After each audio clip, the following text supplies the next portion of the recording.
Para muchos, la Iglesia Católica se ha convertido en una suerte de Spotify de gustos y colores, ¿no? Entonces, dependiendo de quién me predique y cómo lo predique, yo me inclino a favor de esa postura y pareciera que se va desvaneciendo en el fondo una realidad que ha acompañado y sostenido a la Iglesia por milenios, que es precisamente tener la centralidad en el único mensaje de Jesucristo. En esta oportunidad, mi opinión del laico va a ser una respuesta que no me han solicitado a una exposición que conseguí en una red social del padre Luis Toro, y me permito nombrarlo porque en el video aparece perfectamente identificado, y él hace mención a la hermandad de Emaús y a las posibles, y no dudo que sí existan, inconsistencias e incoherencias que puede haber entre decir que reconocemos al Señor al partir el pan y luego lo que eso debería derivar en nuestras vidas, y quizás no ocurre con la mayoría de los que hemos hecho la experiencia de Emaús. Entonces, a continuación coloco el video y luego, al terminar esa parte que fue la que quiero reflexionar, haré el comentario. Un emausiano tiene que ser un loco enamorado de la Eucaristía, porque ahí fue que los emausianos lo encontraron, lo reconocieron y lo contaron, lo reconocimos al partir el pan. Pero no me pueden decir, yo reconocí a Cristo en la fracción del pan, pero no comulgo.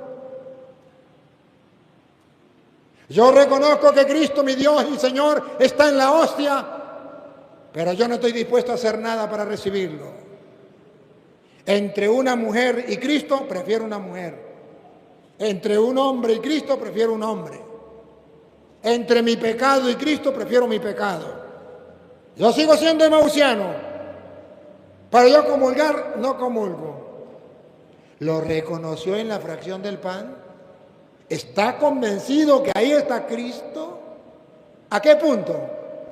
¿Al punto de dejarlo todo por Él?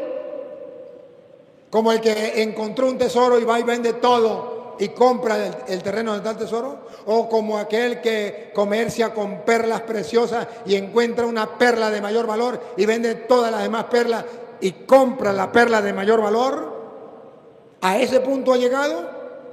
¿O eres de los mismos emausianos que dicen, sí, lo reconocieron al partir del pan, pero yo voy a misa, pero no comulgo? Y si el Padre quiere que comulgue, que me dé permiso de comulgar en pecado, porque yo abandonar el pecado, no. Eso que no me lo pida. Que si quiere que yo le siga ayudando en la iglesia, que me dé permiso de comulgar en pecado. Y si no, que busque otro. ¡Qué pena! ¡Qué vergüenza! ¿Lo reconocieron al partir el pan? Bien, dentro de los estilos que pueden tener cualquier sacerdote, cualquier predicador, hoy pareciera que, al igual que con la política, hemos caído en la trampa de llamarnos sacerdotes o predicadores ortodoxos de derecha y predicadores progresistas o de izquierda. Eso sin duda le hace mucho daño a la iglesia, porque al final el revestimiento sacerdotal es el mismo para todos. Y ese revestimiento sacerdotal, al igual que el catequista laico que se pare en un aula o el que predique, o los mismos de la Hermandad de Emaús, de la cual yo debo decir con orgullo, hice la experiencia y actualmente en mi vida formo parte. Eso no debe desmeritar el hecho de que nosotros también tenemos que tener una línea coherente de ser reflejo del mensaje de Jesucristo. Sin embargo, sí quiero hacer como una respetuosa acotación a estas afirmaciones que hace el Padre, porque efectivamente, cuando uno dice que reconoce a Jesús en la fracción del pan, va muy alineado a, yo diría, inclusive al primer mandamiento de la ley de Dios: amar a Dios sobre todas las cosas. Es decir, cuando yo decido, por ejemplo, unirme a una mujer divorciada, casada por la iglesia y que ha hecho un divorcio civil, o un hombre, y decido vivir con esa persona, efectivamente nuestra fe nos enseña que eso es adulterio. E igualmente puede pasar con una relación homosexual explícita, practicante además del acto homosexual. E igualmente puede pasar con una corrupción, con un policía que se pare en una esquina a, en teoría, fiscalizar o vigilar, y cada vez que para un carro esté explícitamente la intención de quitarle dinero al usuario, etcétera. Hay muchas cosas que nosotros con claridad sabemos y que además Jesucristo predicaba con una, permítame repetir la palabra, con una claridad inescrutable. Además, el padre Luis hace una mención directa justamente con las personas que no pueden comulgar. Es decir, ¿cómo tú puedes decir que reconoces a Cristo en la Eucaristía, pero además le exiges al sacerdote que te dé la comunión en pecado? En la experiencia que yo he tenido con emausianos que viven esa condición de vida, es decir, que están divorciados, vueltos a casar o que no están casados por la iglesia, no dudo exista lo que el padre dice, pero la mayoría o los que yo conozco son muy respetuosos de entender que esto no se debe hacer. Es igualmente las personas que puedan tener una relación de noviazgo extendida de muchos años, y a veces es difícil pensar que una relación de noviazgo que tenga 1, 2, 3 años de novio no haya acto sexual. Y también sí sé que ocurre que muchos se aventuran a comulgar sin estar casados porque hay sacerdotes detrás que buscan la manera de amalgamar, de buscarle lo lícito a lo que realmente no lo es. Yo siempre comento de que eso es como el que está estudiando el último año de medicina y ya quiere estar en un quirófano y abrir un cuerpo porque ya se siente cirujano. Pero es que usted todavía no tiene el título, usted tiene que tener la licencia para ello. Y nuestra licencia en la vida sexual, sin mayores matices, es el matrimonio.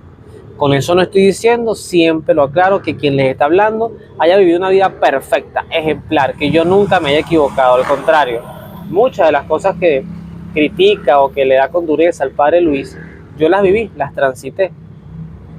Pero ¿a dónde quiero llegar? No olvidemos, y vaya que quienes me conocen saben que soy una persona que se caracteriza por ser ortodoxo, pero no, o sea, que soy muy conservador. Más que ortodoxo es ser conservador. No me gustaría autoetiquetarme, pero soy muy conservador. O sea, no me gustan los atajos. Cuando los he tomado me ha ido muy mal, además.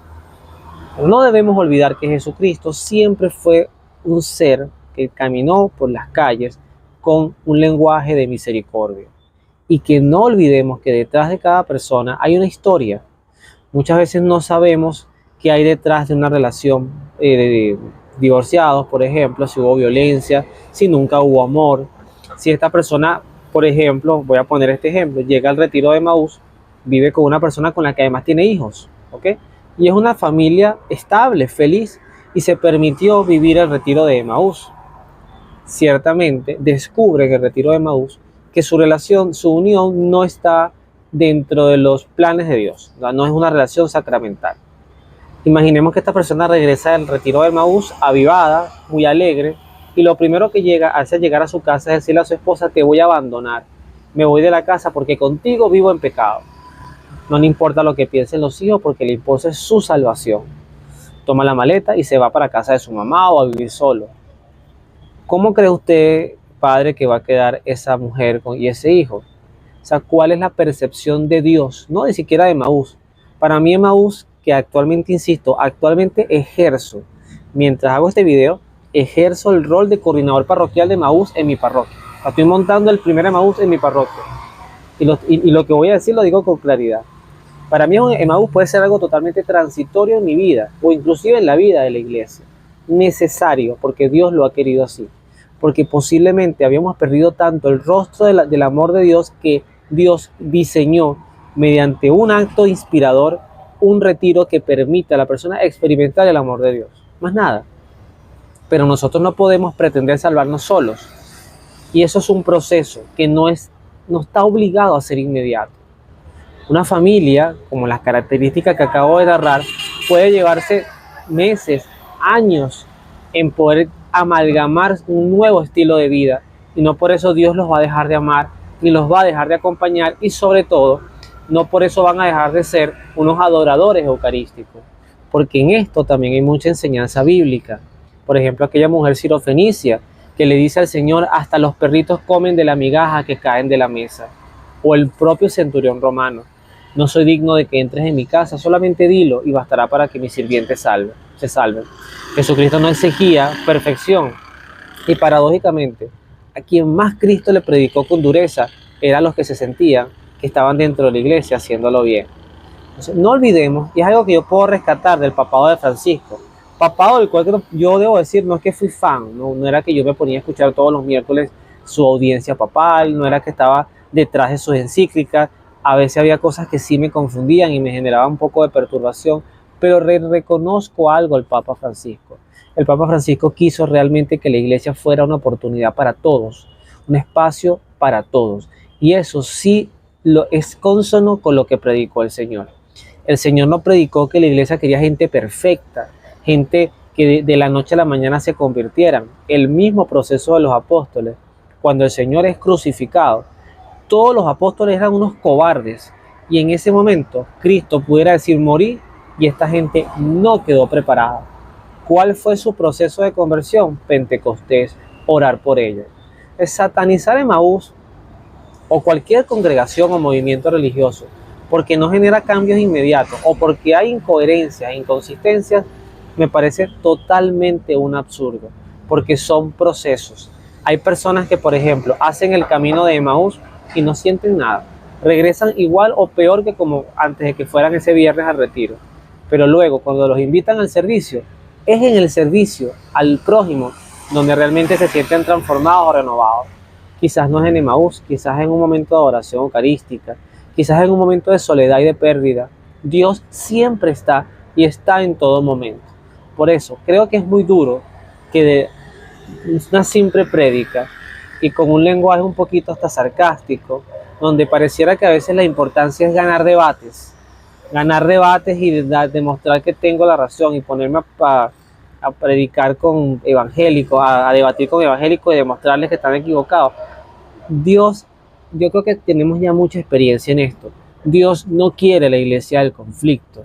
Dios quiere la iglesia del testimonio, de la gente que demuestra cómo efectivamente, y en eso estoy totalmente en línea con usted, Padre Luis Toro, estoy totalmente en línea. Con el pecado no hay negociación posible. Es decir, todo cristiano está llamado a abandonar el pecado y a santificarse desde el bautismo hasta el momento de su muerte. Constante proceso de conversión. Hay de aquel que se estanca en una piscina de excremento, como una vez me lo explicó un sacerdote, donde todo el mundo está con el agua hasta el cuello y la preocupación es que nadie se mueva para que el agua no le salpique en la boca. No se trata de aprender a acomodarnos en una piscina de excremento que representaría el pecado. Se trata de salir de la piscina. Se trata de realmente reconocer que hay cosas que no estamos haciendo bien, pero eso lleva procesos por el cual yo viví y sé claramente desde mi propio testimonio de vida cómo el Señor ha logrado, porque todavía el trabajo no está terminado, ha logrado ir transformando y llevándome a donde Él me ha querido llevar, el tiempo que Él disponga. No seamos tan duros, porque reconocer al Señor en la Eucaristía no es ser un come hostias, eso yo lo he dicho en otras oportunidades. Reconocer al Señor en la Eucaristía no es ser un come hostias, es reconocer al Señor con el mismo lenguaje del centurión romano, que por eso esa frase quedó inmortalizada en el momento de la comunión. Señor, no soy digno de que entres en mi casa. Hay un reconocimiento de adoración eucarística. Di una palabra y bastará para que me sanes, pero esa palabra no es inmediata. No es que te sané ya, no es que ya estás convertido, es un proceso. Dios nunca llamará a la gente a que porque tú te salves, la persona que dejas atrás lo odie a la iglesia o tus hijos, los hijos producto de esa relación, legítima o no legítima desde el punto de vista sacramental, pero es vida. Esa vida también tiene emociones, esa vida también quiere tener un papá allí y eso Dios lo sabe reparar. Entonces, a Dios hay que dejarlo ser Dios. Sí, ¿hay incoherencias en Emaús? Claro que las hay. Y muchas. Hay gente que se mata por el poder, hay gente que se mata por el protagonismo, hay gente que todo lo evalúa y todo lo quiere corregir, hay gente que siente que el conocimiento los hace superiores al resto, hay gente que no sabe servir. Todo eso lo hay en Emaús. Ahí está el flojo que quiere estar para la foto, pero no hace nada. Todo eso lo hay en Emaús. Y además hay peores, estoy yo. Y aún así Dios me permite a mí tener una responsabilidad y tratar de hacerlo familiarmente lo mejor posible. Así que yo creo que es importante, y eso es una recomendación que yo le hago a todos los sacerdotes en general, lo hago con mucho respeto.